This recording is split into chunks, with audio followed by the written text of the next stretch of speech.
I still remember how Sister Beatriz's eyes burned into me as she stood at the church altar, pointing her finger at me in front of the entire congregation. "That woman," she announced, her voice echoing against the stone walls, "stole the sacred wine and was caught drinking it behind the sacristy." The accusation hit me like a physical blow. My knees nearly buckled beneath me as gasps rippled through the pews. I felt my daughter Elena's hand tighten around mine, while my grandson shifted uncomfortably beside us. For 30 years I'd served this church faithfully, and now this betrayal from someone I thought was a woman of God. The wooden crucifix above seemed to witness everything as I silently prayed, "Lord, you know the truth."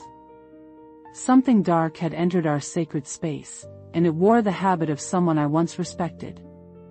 My name is Victoria Romano, and faith is how I measure a day.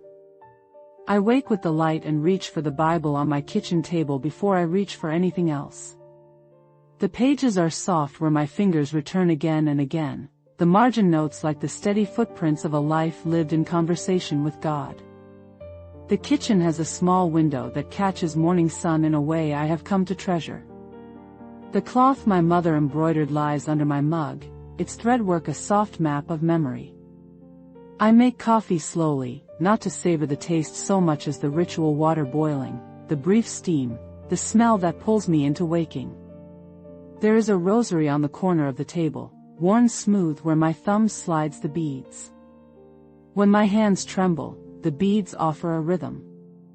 When my mind races, the rosary returns me to breath and count and silence. I am a widow of 15 years. Those years taught me how hollow a house can feel and how full prayer can become.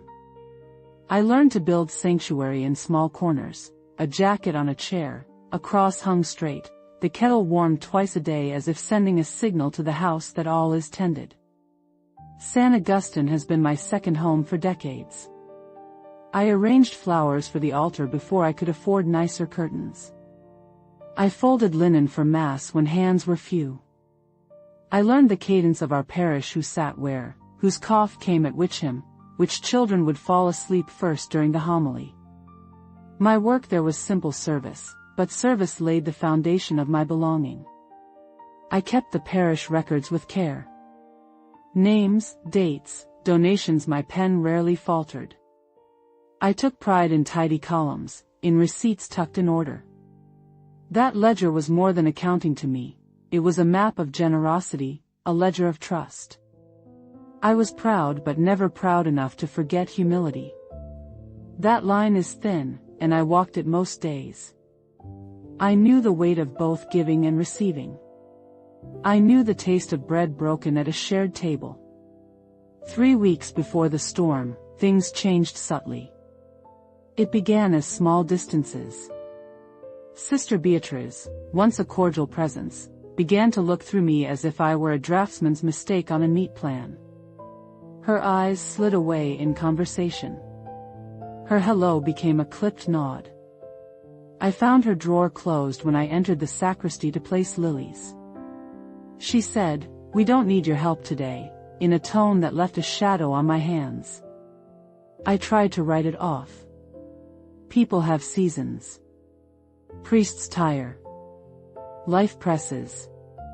But the hush that followed her escapements felt deliberate, like a hand lowering a veil. That night I dreamed of serpents sliding among altar candles. The dream left a taste of iron on my tongue. I woke with a quick heart and the sense that something had slipped into our church and was not content simply to be there. It wanted to move. When Elena came for supper that week, she looked pale in the lamplight. "Mama," she said, voice small, "Sister Beatriz asked me about your drinking." The sentence landed like a stone.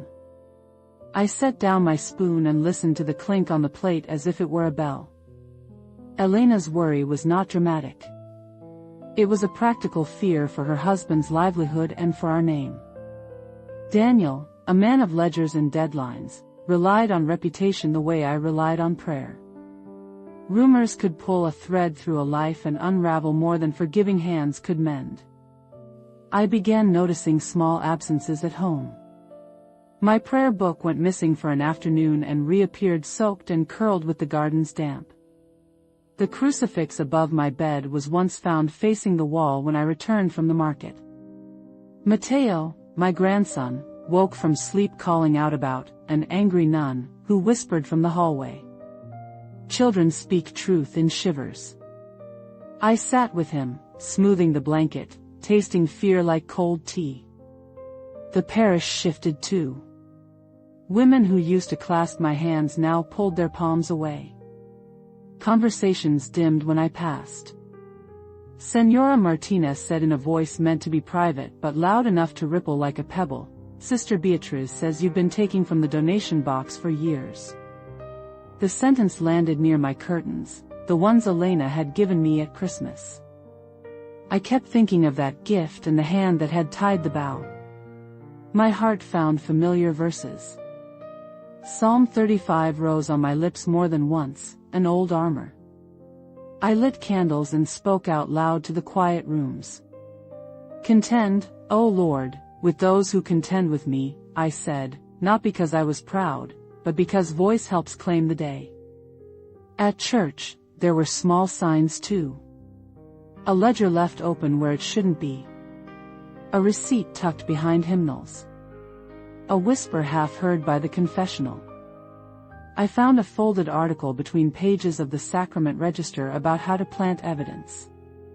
My hands shook, and I set the paper down like a live coal. I would not spy, yet curiosity found me.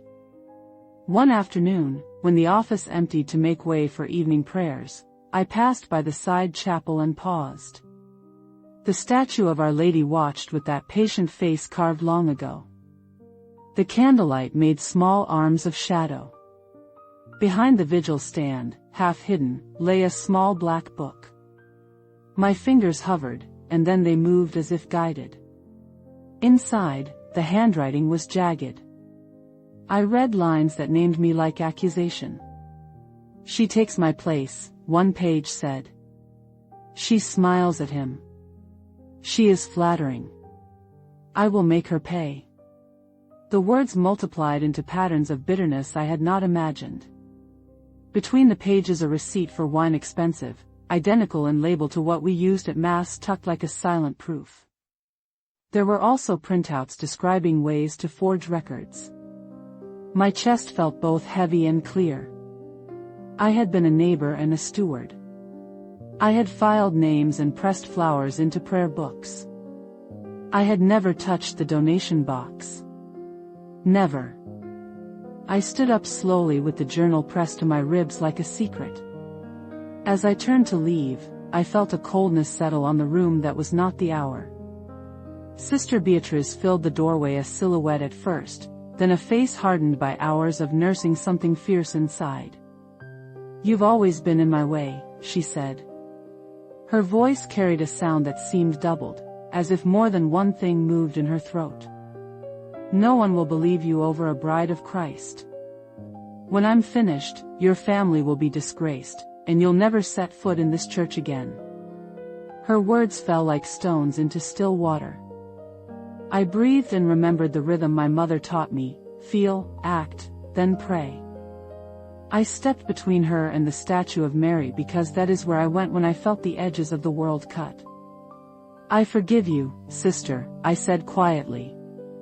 "But I rebuke what's working through you. In the name of Jesus Christ, you will not harm my family or this community." She laughed. The sound was sharp and thin. "Sunday," she said, voice smaller now but with promise.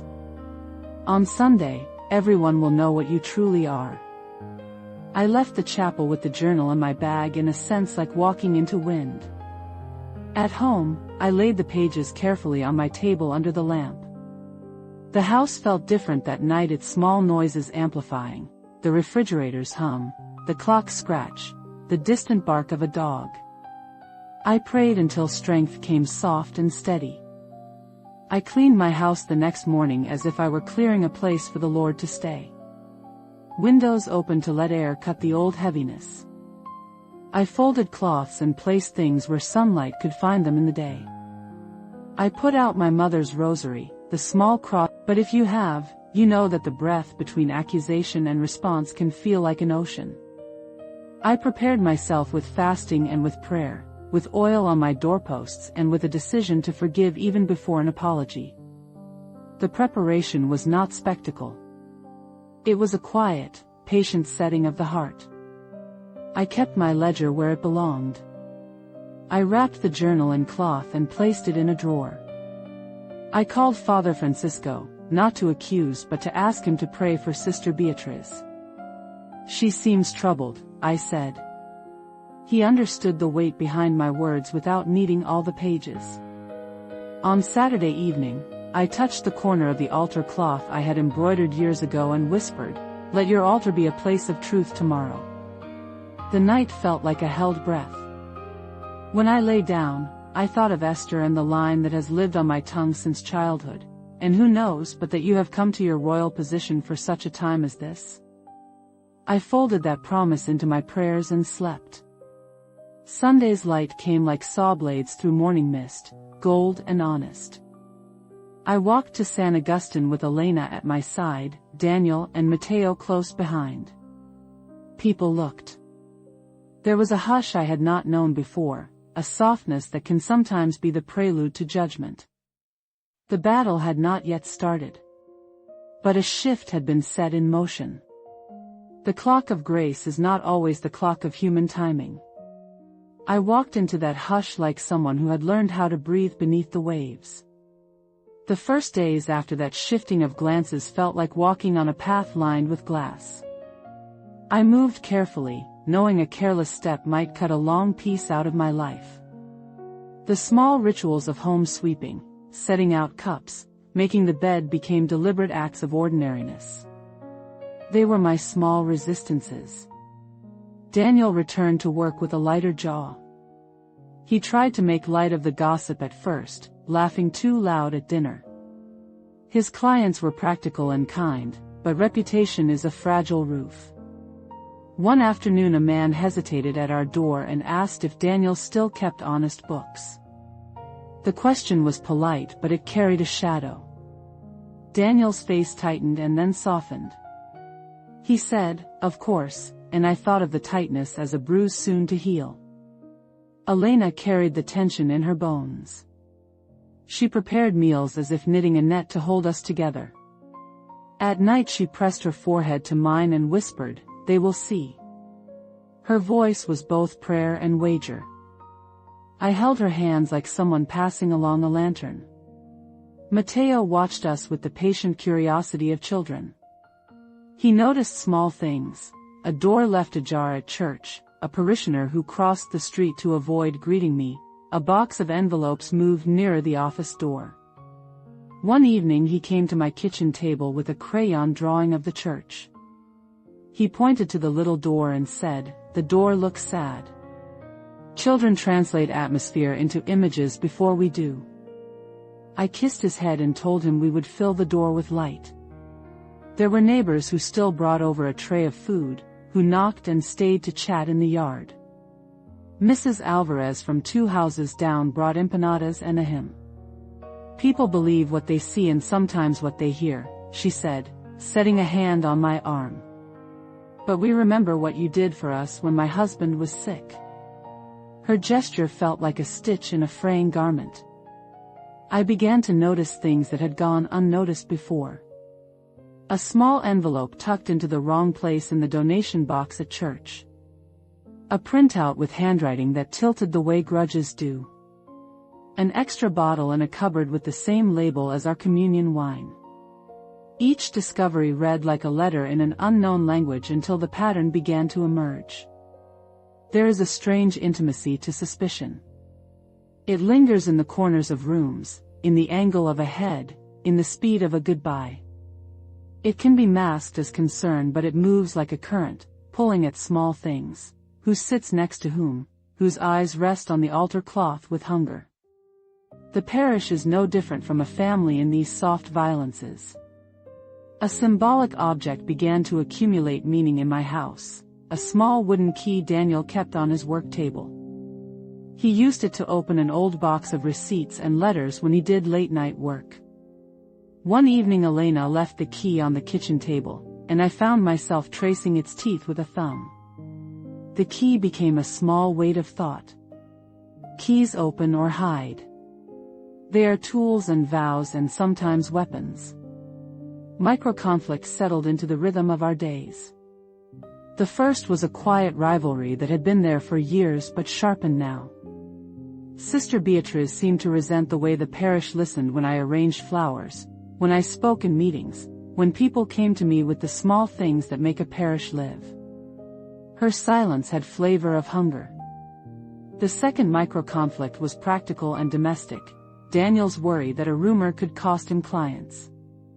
He began checking his ledgers 3 times, then 4. He woke early to reconcile numbers. I watched him do arithmetic like a prayer. These conflicts were human, not monstrous. They mirrored the spiritual fissures I felt. Envy and fear can be doors through which darker things crawl.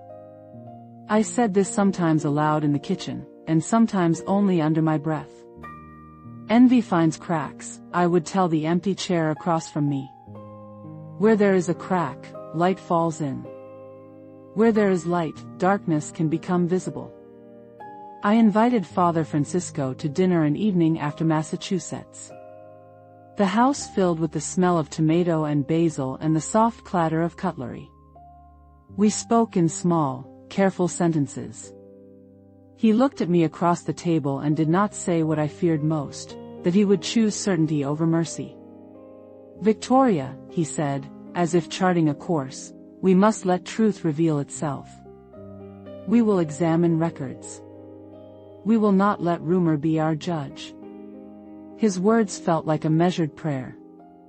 They also felt like a challenge. The parish is a body. When one limb trembles, other parts feel it. I began to keep a private ledger of another sort.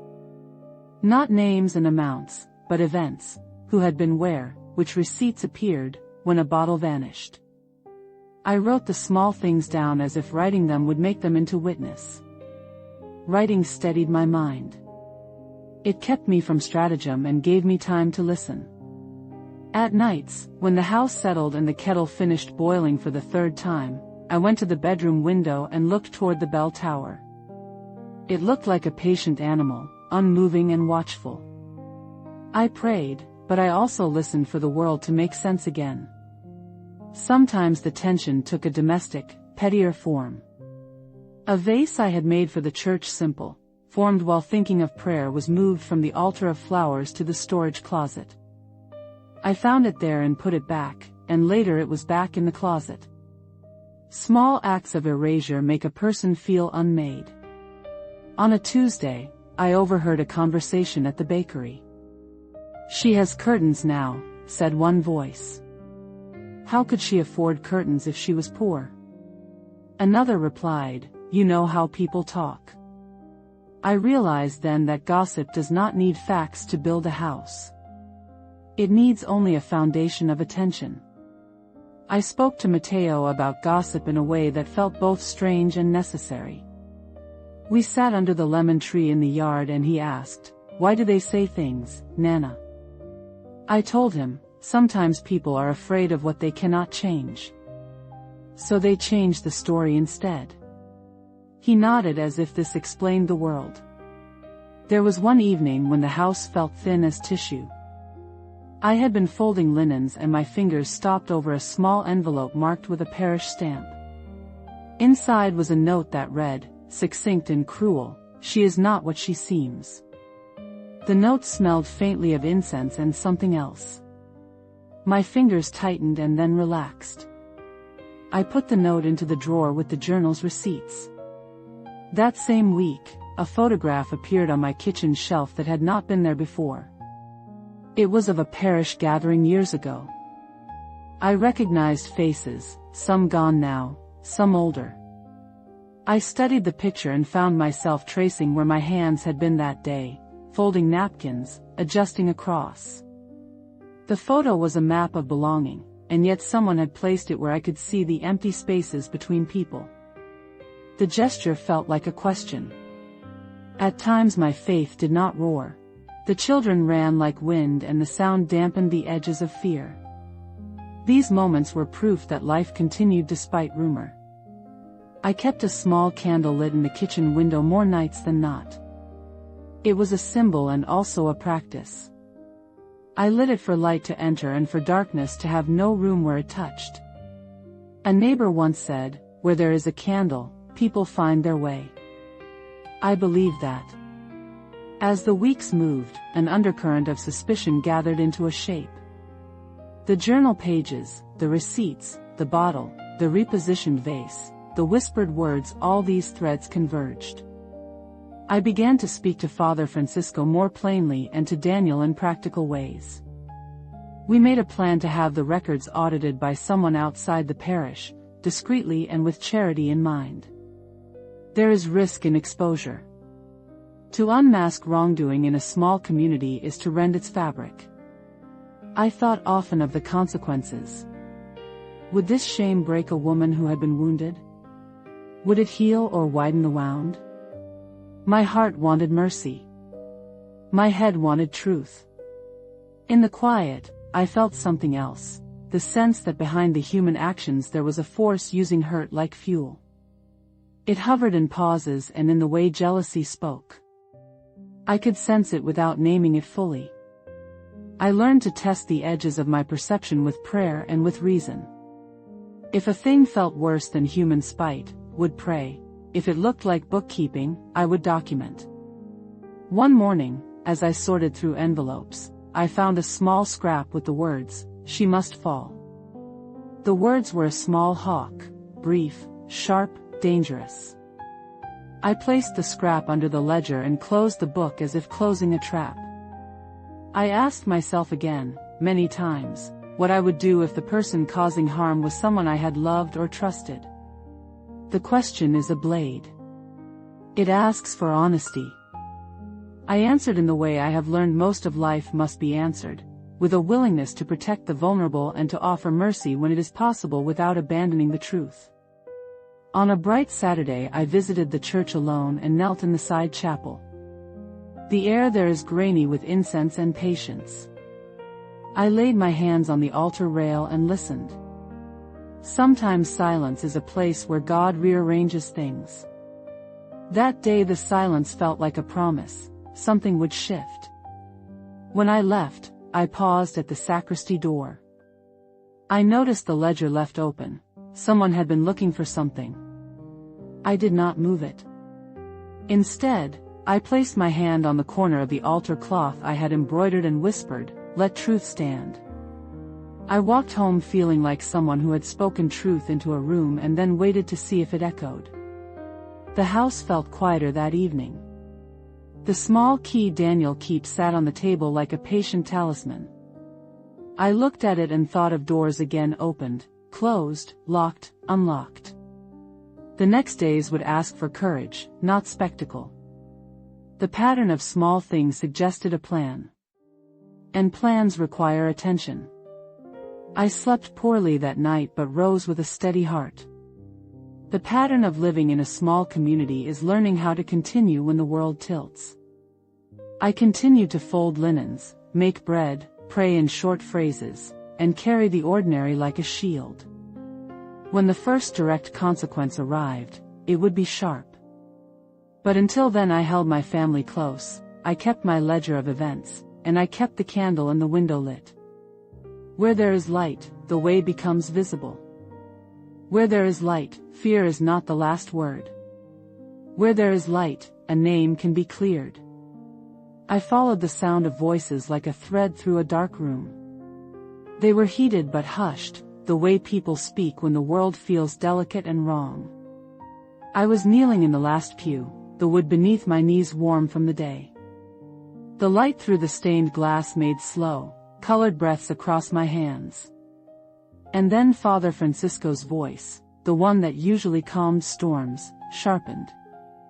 "The donation records don't match the bank deposits," he said. He sounded tired, precise. There's nearly 20,000 missing over the past year, and the altered entries are in your handwriting, sister. The words landed like hail. For a moment I could only listen, like one listens to the tick of a clock in a quiet room. Sister Beatriz's reply hissed through the thin door. "It is Victoria's doing," she said.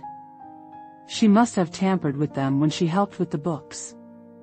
Her tone was venom wrapped in piety. I heard the way she shaped Victoria, as if it were a wound. My hands went cold. I had kept those ledgers as I had kept my prayers. I had recorded names, amounts, small notes in the margin, habits of care, not deceit. The ledger itself lived in my chest like a quiet proof. I stayed where I was. I breathed slowly, the air in the church thick with dust and incense. I imagined the ledger on my kitchen table, the line of accounts I had made with my own hand. Could a ledger be slashed and another hand fit its cuts? I thought of a seamstress repairing a tear. It seemed impossible. The voices continued, jagged as broken glass. "She was here," Sister Beatriz insisted. "I saw her behind the sacristy." "No," Father Francisco said. "She wasn't." I slipped from my seat and moved without thinking toward the side chapel. The statue of Our Lady looked down as if she kept a ledger of a different kind, mercy. The air against my face tasted of candle smoke and something metallic like old coins. Behind the vigil stand, near shadows that always seemed to gather, I found a small black book. The leather was worn, the pages trembled when I opened them under the candlelight. It was a diary, her diary, intimate and exposed. I shouldn't have read it. I knew that. But the pages were calling like a wound calls for a hand. The first entries were ordinary prayers, names, small grievances written like thorns. And then the script turned sharp, jagged, a different rhythm. The lines became accusations that circled like hungry birds. "She takes my place," one entry said. "She smiles at him. She is flattering. I will make her pay." I felt something in me go hard and then soft, like bread being kneaded. Between those pages I found a folded receipt for expensive wine, the same label we used for communion. There was a printed guide on how to plant evidence and a note with dates that matched the times when money had gone missing. My chest felt both hollow and furious. Hands that had tied ribbons for the altar trembled as they held the paper. I put the pages back quickly, like returning a knife to a drawer. I did not want to hold the proof too long. As I stood, a coldness settled over the chapel. The kind of cold that arrives not from weather but from attention. Sister Beatriz filled the doorway with a darkness that did not belong to the day. Her habit made a black frame against the soft light. She looked at me and for a moment I did not recognize the face I had known for years. "You've always been in my way," she whispered, but it sounded like a sermon muttered by someone who had forgotten mercy. There was something doubled in her voice, a resonance like a note played in two registers. It made the words feel both human and not. She stepped forward, and the sound of her shoes was too loud in the small room. "No one will believe you over a bride of Christ," she said. "When I'm finished, your family will be disgraced, and you'll never set foot in this church again." The threat was ordinary in human terms and terrible in its aim. It was meant to disassemble a life. I remembered my daughter's face, my grandson's small hand in mine when I had taught him the sign of the cross. My family lived by reputation in a town small as a palm. I did the thing my mother taught me: feel, act, pray. My hands went up not in fear but in a steady gesture that felt like a benediction. I stepped between her and the statue of Mary, as though placing my body where the world had been holy. "I forgive you, sister," I said. My voice was low but it did not shake. "But I rebuke what's working through you. In the name of Jesus Christ, you will not harm my family or this community." Her laughter came out like an animal's. It was thin and too quick. "Sunday," she said. Her eyes glinted. "Sunday, everyone will know." The person I loved and the community I served had been placed under attack. There was a question hanging like a shadowed bell. How deep did this go? How long had the rot been working? I thought of small signs again: the crucifix turned, the missing ledger pages, the bottle in the cupboard that matched the sacramental label. Little things that form a pattern when placed in a line. The night was near. I decided to sleep with the journal beneath my lamp and the candle guttering like a watch. If a plan lived in those pages, I would let it reveal itself in slow, holy light. I would not run. I would not hide facts. I would record and wait.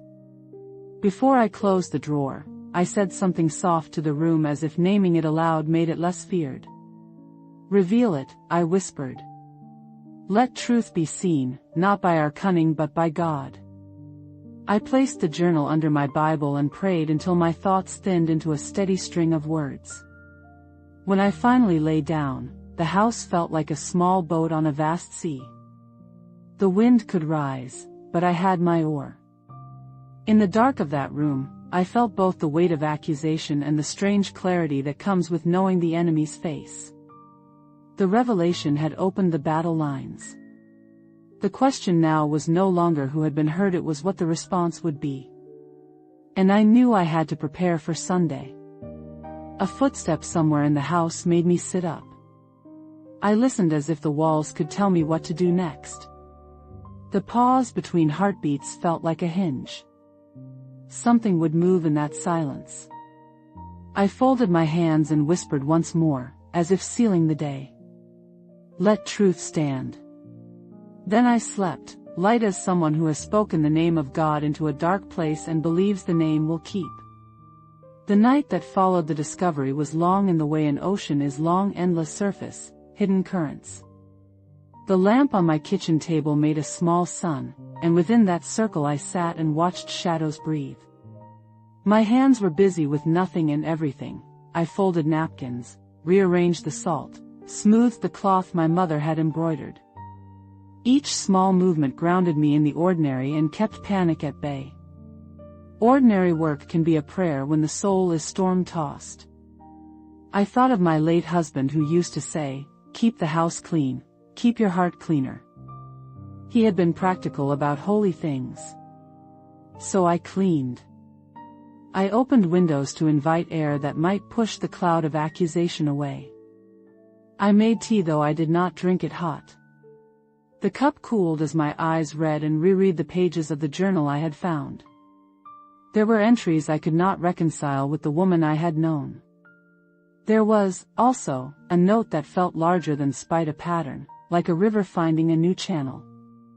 Grief has a shape. It presses against the ribs and asks for room.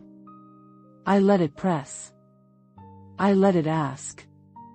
I prayed in short sentences at first. Then in longer ones. Then in silence. "Lord, you know," I whispered again and again. Those 3 words are a small fortress. They held me like a wall when voices tried to crack me from the outside. Sleep came not as a friend but as a passing acquaintance. I woke at odd hours to the ticking of the clock and the sound of the house settling. At one such hour Matteo wandered in, hair mussed, eyes still puffy from dreams.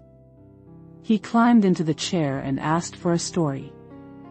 I told him about a woman who mended nets and found fish by patience. Children's stories are small parables, telling them steadies the storyteller. Elena came by in the morning with a face I understood, worry-worn like a shawl. She sat across from me, her hands folded the way my mother used to fold them. She asked practical questions about Daniel and the firm, about whether anyone else in town had asked strange things. "We will keep receipts," I said, and it felt both mundane and holy when I said it. We made lists like soldiers preparing for light skirmishes: copy the ledger, photograph the pages, note who had been where and when. We cataloged not for vengeance but for truth. At lunchtime a neighbor brought over an empanada and a hymn. Her visit lasted 2 cups of coffee and a prayer. Neighbors are small instruments. Their presence reminds you that a life is not just the one you hold in your hands. It is shared in the parlor and in the exchange of bread. People believe what they see, she said, placing the pastry on the table. But we remember what you did when my husband was sick. Her hand on mine was a stitch. Community can be a healing or a weapon. In that moment it was a stitch uniting a frayed garment. Small things continued to disappear, then reappear altered. My prayer book turned damp with garden water one afternoon. A vase I had made found its way into the storage closet. Each small erasure felt like someone cleaning away the life I had carefully arranged. I began to keep another ledger, one that did not tally money but moments. I wrote, by hand, who had been in the office, when a bottle was moved, when the crucifix tilted. Writing held me accountable to the truth in a way speaking alone never could. It is a quiet form of witness. I labeled the pages with dates and steady hands. There was a particular object that became a small obsession, a brass key Daniel kept on his work table. It lay on our kitchen surface, a small weight of metal and possibility. Keys open things and lock things. They are simple decisions made solid. I turned it over beneath my thumb like a rosary bead. One evening at the bakery I overheard 2 women whisper. "She has curtains now," one said.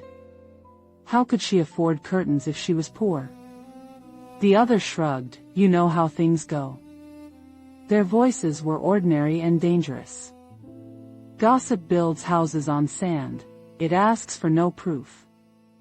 At dinner Daniel sat with the ledger and checked numbers aloud. He moved like a man reconciling a prayer.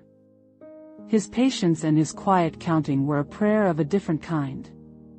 He refused spectacle. He wanted facts. The tension at home bent small things into minor tragedies. A shelf wobbled, and it felt like a calamity.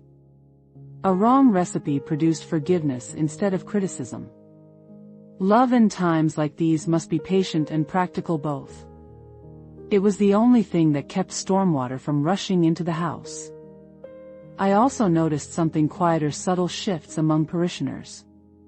People who once sat by me now chose other seats. Hands once clasped in mine left a small space. These small absences are loud when you have been close to someone for decades. Absence speaks with the eloquence of a slammed door. I had to be careful in my thoughts about Sister Beatriz. She was a person I had served with. The malice I had seen felt larger than her skin. There was a force that fed on envy. I began to separate what belonged to her and what had been borrowed by something else. At night I would walk to the window and stare at the bell tower. It looked like a patient animal, waiting, counting. Often I whispered a song, feeling the syllables like stones in my mouth, tasting them with the care of someone cradling a fragile heart. Sometimes I thought of Esther and that line, "Who has haunted me lately, and who knows but that you have come to your royal position for such a time as this." It was not arrogance to believe in positioning. It was a recognition that life places you in rooms you did not choose for reasons the Lord alone sees. I kept hearing about missing bottles and shifted envelopes. The pattern started to look less like coincidence and more like strategy. Someone was directing small acts to build a large lie. Once, as I rearranged the altar cloth, I found a scrap of paper with 3 words, "She must fall." The note smelled faintly of incense and something else, eternal and cheap at once. I put it under the ledger like a stone on a grave and closed the book. The house's rhythm altered, like a clock that had been nudged. Morning light no longer felt the same. Shadows lingered longer than they used to. At times I woke to the sense of being watched, not by a neighbor but by a presence that settled in the corners like dust. I told Father Francisco more plainly now. He listened with his palms open on the table, a posture that suggested both caution and care. "We will let truth reveal itself," he said. "We will not let rumor be our judge, but we will not ignore signs either. There is risk in exposure." I sat with this until my bones ached with the waiting. The weight of knowing grows like a stone in one's pocket. You can walk with it, but you cannot pretend it is not there. I decided then that I would not act in anger. I would not plant counter-accusations. I would prepare quietly and pray loudly. I wrote down what I would say if the time came. Not a defense so much as an appeal to truth. I practiced names, dates, places. The ledger I kept at home became a second Bible pages of witness. At night I lit a candle at the kitchen window. It was a small lamp of defiance. Where there is light, the way becomes visible. Where there is light, fear is not the last word. The candle burned low and the house softened around it. I lay awake imagining Sunday, the words that would be said, the faces that would turn, the slow, inevitable moving of God's hand. I felt both fear and relief. The storm had a direction now. The horizon would show itself on Sunday morning. And in that waiting I whispered to God as my mother had taught me. "Let truth walk in the open," I said, "and let mercy have the place to heal what is broken." The night ended with the silence of a thing held in the throat. The morning would demand another kind of courage. I spent the next 3 days in a kind of holy preparation.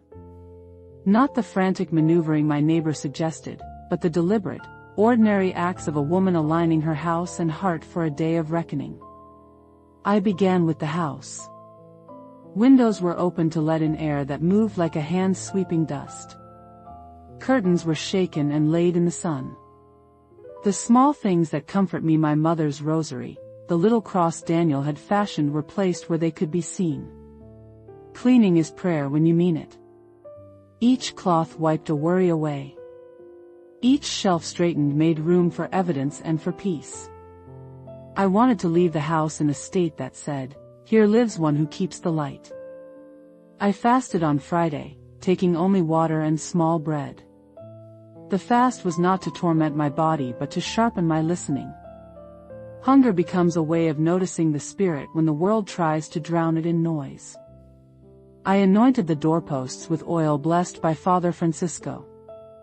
I did so not as an act of superstition but as a confession. Sacred ground was marked here. Every time my palm brushed the oil I whispered a psalm. The oil smelled of lilies and rain. My prayers were simple at first and then grew into a cadence. "I see you, God. I will not move from where you place me. Let truth stand, let mercy speak." I spent time at the church alone on Saturday, sitting in the side chapel where the statue of Our Lady waits patiently. The chapel seemed larger without the usual footfall of people. The hush was like an instrument tuned for revelation. I placed my hands on the embroidered altar cloth I had mended years ago. The thread of my life and the thread of the cloth felt like one. I whispered, "Let thy altar be a place of truth," and the words landed in the cloth like seeds. That night I dreamed. The church was empty and filled with extraordinary light. A voice like an old hymn spoke, "When accusation comes, stand still. The battle is not yours, but mine." The voice had the authority of weather. It was neither male nor female. It was simply right. I woke with tears on my pillow and a new steadiness in my chest. The plan I needed would be simple and faithful, not clever or vindictive. I would show up. I would stand in truth. And I would trust God with the rest. I visited Father Francisco that afternoon, not to accuse but to ask for prayer. I told him, "She seems troubled." He looked at me over his glasses and nodded the way someone who has seen small things become large does. "We will pray," he said. "And I will review the records again." He did more than pray. He promised a discreet audit by someone outside the parish. He asked for the journal to be kept safe, for copies of the receipts, for names of witnesses. We were careful. Honesty and discretion do not cancel each other, they hold hands. I spoke with Daniel and Elena with the plainness of someone who had walked through fire and come out singing. Keep your hearts clean, I said. Stand calm. We will let truth breathe. They listened with the tenderness of those who love someone in a storm. Daniel took his ledger to his office and began to reconcile entries with the patience of a man who counted not only numbers but trust. Elena folded her hands and said she would stand by me. We made practical plans, copies of the church record to an independent accountant, a list of who had been present on specific days, witnesses who could confirm where we had been. Preparation was not opposite to faith. It was the faith's hand in the world. In that same week I felt small confirmations, a conversation overheard at the pharmacy that aligned with a date on the receipt, a neighbor who remembered seeing me at the hospital on a Tuesday morning. God speaks in confirmations, not always in miracles. Small testimonies stitch the truth. I arranged to meet with a woman who had seen a sister carrying wine. She came with a humility that made my chest both ache and soften. She described the sister's hands, the way the habit hung, the way the woman seemed hurried and frightened. Her testimony was simple, human, and honest. I made pockets of silence in my days to listen. Often I heard nothing but my own breath. Sometimes I heard what I needed: a memory of Father Francisco's counsel, a line from Job, an old lullaby my mother hummed. These small sounds were like signposts pointing toward the right road. I also prepared my own words. I am not a woman who enjoys speaking in a crowd, but I practice what must be spoken. I rehearsed phrases that were honest, not vengeful. I wrote down the facts I would present if asked, and the prayers I would offer if accused. To prepare is to love those who will hear you. There was risk. There is always risk when truth meets a lie. To expose a wrong in a small town can hurt innocent people along the way. It can crack a soul that itself needs healing. I thought often of Sister Beatriz as a human being in need of mercy. To expose a misuse of trust was not to crush a person but to remove something that had lodged there and festered. I thought about consequences for Daniel, for my children, for the parish. Would exposure send Sister Beatriz away broken, or would it free her? Would the parish forgive or fracture? I could not answer. I could only act as God placed me to act. On Saturday evening I set the table for Sunday with my hands slow and sure. I lit a white candle that represented light more than flame. I placed there the little cross Daniel had made and my mother's rosary. The table looked like a small altar of intention. There was a particular sign that came as a whisper and then as a nudge. While I was sweeping the courtyard I found a small scrap of paper half buried near the bell tower. On it was a line, "She must fall." The handwriting matched what I had seen in the journal. The paper had sun on one side and shadow on the other. I tucked it into my ledger and did not show it to anyone yet. That night I sat by the window and wrote a letter to myself, not a complaint but a covenant. If I was slandered, I would answer not in equal bitterness. If my family was threatened, we would stand together. If the church broke, we would still gather at household tables and make bread. The covenant steadied me like the rails of a bridge. There were small allies, too, not saviors but companions. Father Francisco's steady presence is one. A woman from 2 houses down who brought empanadas and a hymn is another. These people were not dramatic but faithful. They reminded me that I was not alone. I also prepared spiritually for the possibility of seeing Sister Beatriz in a new way. I asked God to show me where she was hurting. To forgive is not to forget, but to aim healing where it is needed. I set this as part of my plan: restitution and restoration if possible, discipline if necessary. A dream came the night before the trial where the altar was empty and light filled the whole church. The voice said, again, "Stand still." This time the words landed with command and mercy together. I woke holding the silence of that. I felt the room tilt in that breath. I rose slowly, the way one rises to speak at a funeral for truth. I forgave her in that moment as I had the other night in the chapel. Forgiveness is not a thin thing, it is an act of courage. And then I spoke. I did not shout. I did not plead. I spoke the truth plainly, and names and dates followed like a ledger being set straight. "I was not at the sacristy last Tuesday," I said.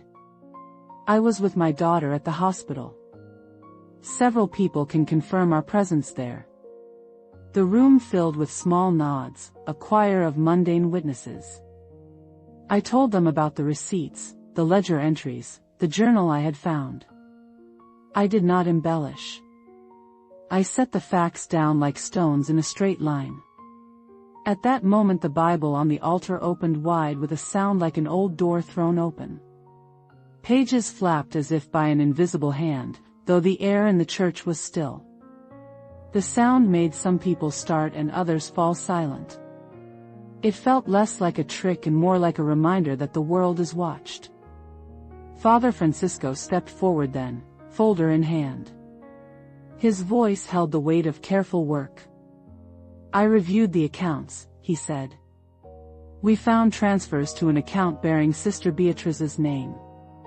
He held up a receipt identical to the one I'd seen in the journal. It hung in the air like a fact that could not be airbrushed away. Sister Beatriz crumpled, then small, human, and raw. She fell to her knees and sobbed in a way that made the whole room hold its breath.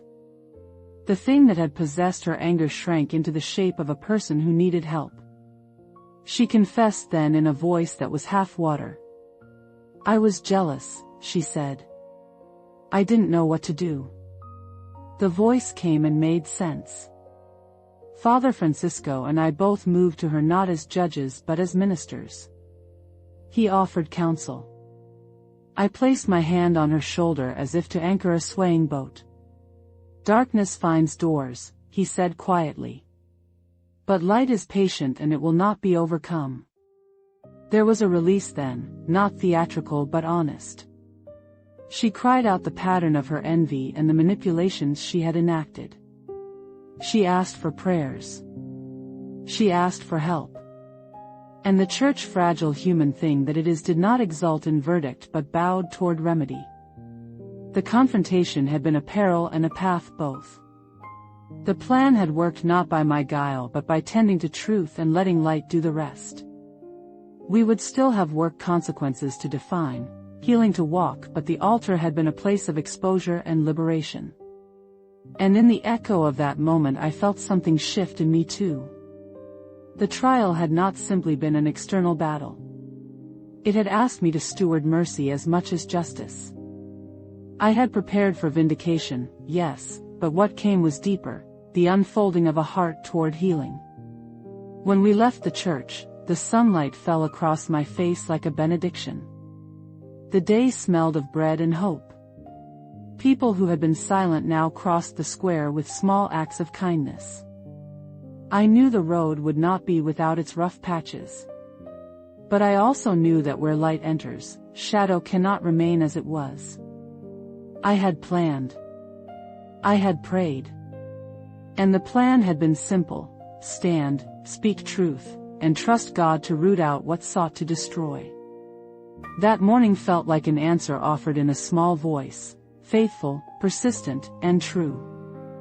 The battle was not over, the aftermath would require patience and care. But the worst had been named and the first work of repair had begun. And as we walked home, my hand in Elena's, I felt the rhythm of a life that had been bowed but not broken. Where there is light, the way becomes visible. Where there is light, a name can be cleared. The church held its breath the way a sleeping animal holds its breath when danger paddles nearby. Light came through the stained glass in slashes, colored air that dust passed through like an old song. My hands rested on the pew in front of me, fingers memorizing the grain as if counting beads. The hush was thicker than usual. I could feel eyes like small weights along my back. I breathed and let the breath steady me.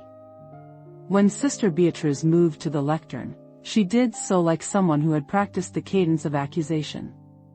Her voice was sharp and thin, and it cut the air where hymns usually linger. I watched her lips shape the words I had heard in my nightmare. Gasps rose and fell like a small tide. Mateo's hand found mine and held it as if anchoring both of us to the pew. Elena's fingers tightened around my arm. I did not let the grip send fear down my spine. She named me with a clarity that felt surgical. She named what I had done as if the naming made it true. Her sentences landed on the altar and seemed to set in place like nails. The Bible on the altar thumped open like a heart startled into beating. Pages fluttered though there was no breeze. It was as if the building itself had inhaled at the wrong moment. I rose slowly. My movement was small and deliberate. I did not step forward in anger. I stepped forward in obedience to a steadier voice. There is a kind of courage that simply rises because it must. Sister Beatriz, I said, soft and clear. I forgive you for the words you have spoken. I stand before this congregation to speak the truth. Heads turned the way flowers turn toward sun. Whispers rose, then dimmed when some recognized the names I mentioned. People remembered hospital corridors, the receptionist who waved when we left, the bus driver who joked with Mateo. The room seemed to tilt and settle like a vessel finding its keel. Sister Beatriz's face changed, then first confusion, then a hot red, then a pale that swallowed the color from her lips. She looked as if she had been pulled by a rope behind a cart of sudden realization. She lies. Sister Beatriz shouted. Her voice cracked as if from some inner strain. You think you know me. You think you know what lives in my heart. Her hand rose in a motion that held more sorrow than malice. The chalice on the altar tipped. No one moved toward it. No one touched it. It spilled like a secret given away. Father Francisco stepped forward with a folder in his hand. His steps were the calm of one who knew the weight of words. I reviewed the accounts, he said, his voice carrying the authority of careful labor. He spoke of bank transfers and altered ledgers. He spoke of a receipt that matched the one I had seen between the pages of a small black book. The evidence hung in the air like cloth drying, plain, ordinary, undeniable. Sister Beatriz crumpled then, not like a woman struck but like a thing that had been made of too many thin papers and could not keep its shape. She fell to her knees and sobbed in a way that broke our symmetry of fear into pieces. Her breath came fast, the sound of someone trying to cough a thing out of herself. She has everything, she moaned. Everyone loves her. Everyone listens. I have years and no voice. I have prayers that go nowhere. It was not an account of sins so much as a confession of hunger. I knelt beside her because kneeling is the posture that answers grief with prayer. I placed my hand on her shoulder, though I did not know if my touch would be comfort or boundary. Sometimes the same hand that rebukes must also steady. Sister, I said, what is working through you has no authority here. I spoke to the force and to the woman who had been used. There is a place between anger and pity where truth must be said plainly. Her body shuddered as if a wind had passed through the room. Her voice broke into words that sounded like they belonged to two people. It began as small things, she whispered. Then it grew teeth. Father Francisco took her hand in his. He did not bring judgment as spectacle. He brought questions and a plan that smelled of old wood and prayer. The darkness feeds on our wounds, he said. But it will not stand in the light. Voices rose then, not in accusation but in the grain of curiosity. A neighbor who had been quiet for years spoke up and told where she'd seen me on the day Sister Beatriz accused. A young mother remembered our conversation in the hospital corridor. Small facts clicked like tiles in a mosaic. Where light gathers, the ledger at the church would be audited further by someone outside. That was needed. In the middle of all of it, I felt something change in me. Not a triumph. Not even full peace. But a quiet understanding that God had used my willingness to stand still. My prayer had been answered not with fire but with truth. Stand still, the voice in my dream had said. Standing still had not been passivity after all. It had been faith with its hands folded. There were small, tender acts after the storm. Women who had whispered now embraced me. A council member called for a moment of prayer. The altar smelled of lilies and newly lit candles. We gathered around Sister Beatriz not as executioners but as a wounded people reaching toward healing. Yet even as reconciliation began, practical decisions had to be made. There were bank accounts to close, permissions to restrict, supervision to put in place. Faith does not cancel wisdom. They must walk together. I spoke with Daniel in a low voice as we left the church. He looked tired in a way that grief makes men look, lines of worry softened by intention. "Mother," he said, "you stood like a rock." "I stood where I could," I answered. "I prayed where I could. The rest is God's work." There is humility in that sentence that felt like an old coat. That evening, when the square was emptying and the street lamps blinked on, I walked the slow way home. The bell tower dipped its head toward the horizon as if in benediction. I felt the day close around me like something witnessed. The confrontation had been both a revealing and a freeing. But we knew the path forward would be long, threaded with therapy, with oversight, with accountability. True restoration is not a single gesture, it is a long unwrapping. At night, I sat by my kitchen window with a candle. Light is what we offer when the world has been cruel. I whispered thanks and a petition that those who had been hurt would find peace. I asked God to guard our parish from the small places that allowed the wound to grow. We would watch, we would pray, we would keep records with open hands. Vigilance was not suspicion, it was a new kind of stewardship. The force that had manipulated Sister Beatriz had been named. But naming something does not mean it will not try again. So we would pray, and we would act, and we would teach our children to notice the small things before they become large. My faith had not made me naive. It had made me steady. I had been tempted to strike back with the same unpleasantness. Instead, I chose the narrow road of truth and mercy. I looked at the altar one more time that night. It seemed older and braver. The light caught the edge of the cross and shone. Where light stands, shadows must make room. Where truth is spoken, lies evaporate like mist under morning sun. I slept with that image in my chest, a seed waiting to sprout. But sleep was not the end of work. Morning would come with lists and ledgers and conversations that would not be tidy. We would wake to mercy that required labor, and we would answer. The confrontation had revealed the face of the enemy and the face of the wounded. Both required our care. And so we would begin the patient work of rebuilding what envy had tried to break. I held to a promise in my heart: truth is patient. Truth is not always loud. But it endures. When dawn came, it came like a careful hand. The sky was pale and the church bells were soft. News travels slowly over morning bread, and soon the parish square felt the heat of a new day. Sister Beatriz left for the retreat center with a small bag and a letter in her hand.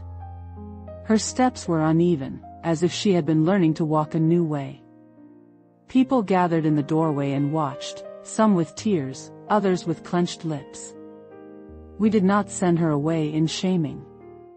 We sent her to a place where the language was stillness and the work was prayer. Restoration needs rooms where a person can be unlearned and taught again. The council met that afternoon in the rectory. They did what practical people do. They set dates for audits. They appointed oversight. They asked for a review by an outside accountant. Faithful structure is a second prayer. I stayed through the meeting because presence matters. My role in the parish had been both hands-on and invisible, and I wanted the governance to reflect that steadiness. People need to see the faces of those who will guard them. There were first moments of awkwardness. A woman who had been so quick to listen to Sister Beatriz avoided my glance at the market. A neighbor who once offered eggs now lingered, uncertain. Micro-conflicts do not vanish with confessions. They reshape. One afternoon Daniel argued quietly with a parish volunteer about accountability, and the disagreement stretched like a small bruise. "These are our neighbors," he said, voice low. "We must be thorough but kind." The volunteer snapped back, "Kindness without boundaries breeds more harm." The exchange was a mirror of the larger struggle how to hold people tenderly while keeping the house intact. The days that followed were full of ordinary things. I mended altar cloths, prepared the bread, arranged lilies in the sacristy. Ritual does not abandon us when crises come, it steadies us. At night I walked through my house and turned knobs and straightened frames. Small domestic acts felt like prayers: folding a towel, sweeping a floor, laying out Mateo's shoes. These things reminded me that life continues even as repair happens. Sometimes, in the quiet, I heard the echo of Sister Beatriz's confession. It was like a voice, she had said. It made sense then. I thought about how temptation often arrives in the language of reason. I visited her before she left. I found her in the side chapel, hands pressed against the marble like someone searching for purchase. She did not ask for my condemnation. She asked for help. Her face was worn from 1,000 small disappointments. "I tried to destroy you," she said simply. The sentence had no flourish, no plea for absolution disguised as explanation. It was a moment of naked accountability. God can transform it, I told her. Transformation begins when you name the thing and let others hold you accountable. There is a dignity in naming one's failure. We prayed in that humble space. Candles burned with a steady flame that seemed to accept our faltering words. As we prayed, I felt a shift, subtle as a window opening. Light found places that had been kept dark.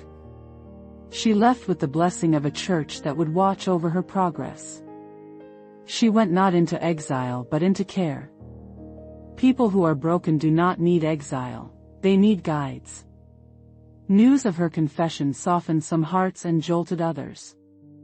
At the cafe, an old friend approached me and hugged my arms. "Victoria," she said, "I didn't know how to speak to you." I told her small things about the retreat plan and about the audit. There is a grace in simple transparency. We were not hiding pain, we were stewarding it. At home, Elena cooked more often. Daniel took a few days away from work to meet with clients and reassure them of the family's integrity. Mateo built model boats and left them lined on the windowsill like small flags. Life had to be larger than scandal. Sometimes children ask the questions adults avoid. One evening Mateo looked at his father and asked, "Will she be okay?" Daniel knelt and drew him close and answered with a truth we both believed: "We will pray and we will help." There were moments when anger returned like a low fog. A note left in the mailbox one morning called my family names. A woman at the market offered a polite nod that did not reach her eyes. These small violences test the heart. They ask if mercy will be performed only once or if it will be the shape of a lifetime. I chose to let mercy be the pattern of my days. Mercy is not weakness, I told Elena that night. It is discipline. It is work. She nodded and sighed like someone carrying a shared load. The retreat center sent letters. They wrote of long walks, shared meals, confession offered and received. They wrote of tears that came like rainfall and of... She addressed the parish council before leaving, not to beg, but to confess and ask for prayers. She spoke of how she had been guided by envy into a folly of accusation and manipulation. She asked for help with restitution and with steps toward reconnection. The parish did what a parish should: it listened, it forgave, it set boundaries. We did not erase the record. We marked it and learned from it. There are lessons that require memory rather than amnesia. I returned home that afternoon to a house that smelled like rosemary and bread. The crucifix above my bed had been set straight. I had not moved it. Someone had. There are small signs that whisper of the sacred. A straightened cross is not a miracle. It is a kindness. Yet kindness gathers into something that looks a lot like revival. I sat with Mateo that night as he recited a prayer he had learned at school. He said it with the earnestness of a child who believes in what he says. His small voice was a bell in the room. God sees, he said after a pause. Even when people don't. I kissed his hair and felt the truth of his childlike statement. Months passed with steady ACTS visits, audits, counseling sessions, shared meals. The ledger balanced because people paid attention to the seams. Sister Beatriz returned after months of work and humility, changed enough to begin leading a healing ministry. Her ministry was small at first: coffee and conversation, a circle of people who had once been estranged. She led with confession and with a new humility that kept her words measured. Some listened, some waited. Most watched to see if the change would hold. Her return was not a trumpet. It was a slow door opened. Children who had been afraid asked their parents if the angry nun had gone. Parents said she was learning to be a woman again, not just a title. I sat beside her at a meeting and felt the odd, tender relief of reconciliation. We spoke plainly about boundaries and restitution and the need for oversight. We also spoke about mercy and the long work of relearning how to belong. One evening I found her arranging flowers at the altar. Her hands moved with awkward care, but they moved. The gesture was small. It was everything. She handled a lily like someone turning over a stone to see what was underneath. She smiled when no one expected it. I smiled back and we both felt the weight lift a fraction. Restoration does not erase the ache. It rearranges it into a new shape. We all had to practice the contours of the change. I taught a class on stewardship to a small group of young parishioners. We spoke of money and faith and the responsibility of guardianship. We spoke of the way sin often hides in mundane decisions. Where there is light, I told them, the ways of the heart are clearer. They nodded in the way that young people do when they hear an older voice. They did not yet carry my years, but they carried enough curiosity. On the day the outside accountant delivered the final report, we gathered in the vestry to receive it. The numbers were written plainly.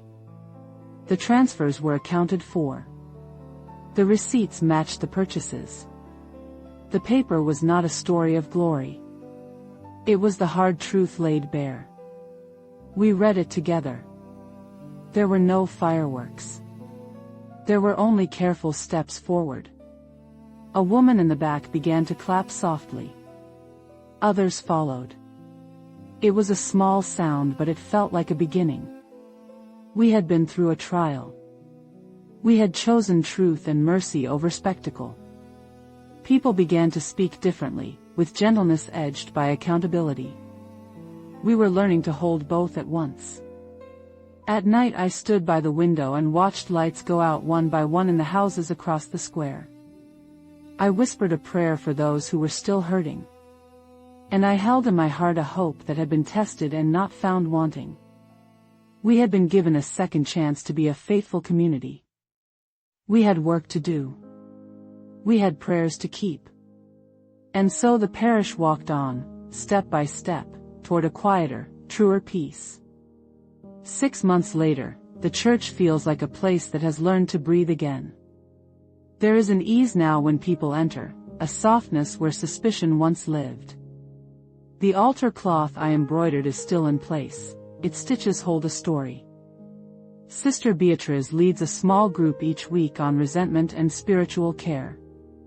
She speaks honestly of how envy began as a small ache and became a thing with teeth. People listen because they have watched her unmake herself and make herself again. I still prepare the communion wine. My hands shake less than they used to. There is a reverence now edged with caution and with clarity. What I have learned is simple and stubborn. Darkness often comes through familiar faces. It uses wounds like doors. Naming it is not enough. We must also guard the doors. Forgiveness does not mean forgetting. It means tending. We offered Sister Beatriz both forgiveness and structure. We asked for transparency and gave time. My family is quieter at the table but closer. Daniel has changed his practice of work to be more open with clients.